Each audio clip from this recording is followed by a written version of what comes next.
वाराणसी की 8 विधानसभा सीटों पर भी जंग बड़ी दिलचस्प देखने को मिल रही है, क्योंकि इन 8 सीटों में अनुप्रिया पटेल की परीक्षा भी होगी। इन 8 सीटों में ओम प्रकाश राजभर की परीक्षा भी होगी और साथ ही साथ मैं आपको बता दूं कि कांग्रेस भी इन 8 में से एक सीट पर मजबूती से ताल ठोक रही है।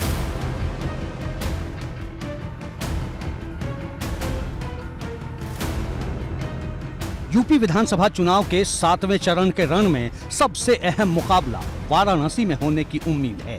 पीएम नरेंद्र मोदी वाराणसी से लोकसभा सांसद हैं। ऐसे में वाराणसी की सभी 8 सीटों पर जीत दर्ज करने के लिए भाजपा ने एड़ी चोटी का जोर लगा रखा है।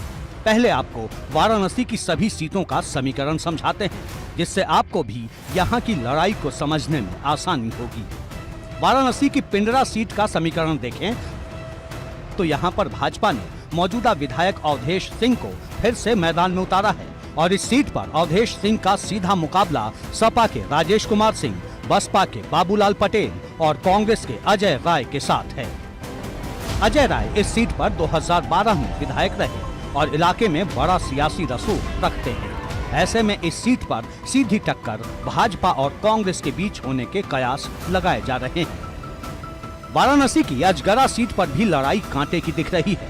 2017 में इस सीट पर भाजपा के सहयोगी दल सुभाषपा को कामयाबी मिली थी, लेकिन अब सुभाषपा और भाजपा की राह अलग हो चुकी है, जिसके बाद भाजपा ने अजगरा सीट से त्रिभुवन राम को मैदान में उतारा है।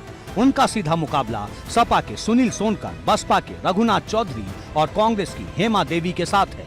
अजगरा सीट पर राजभर वोटरों की तादाद अच्छी खासी है। ऐसे में यहाँ इस बार भाजपा और सपा के बीच सीधी टक्कर दिखाई दे रही है।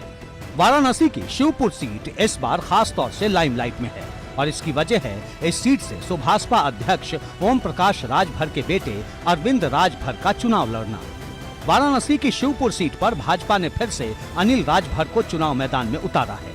उनका सीधा मुकाबला सुभाषपा अध्यक्ष ओम प्रकाश राजभर के बेटे अरविंद राजभर के साथ होने के कयास हैं, जो सपा के सिंबल पर चुनाव मैदान में है।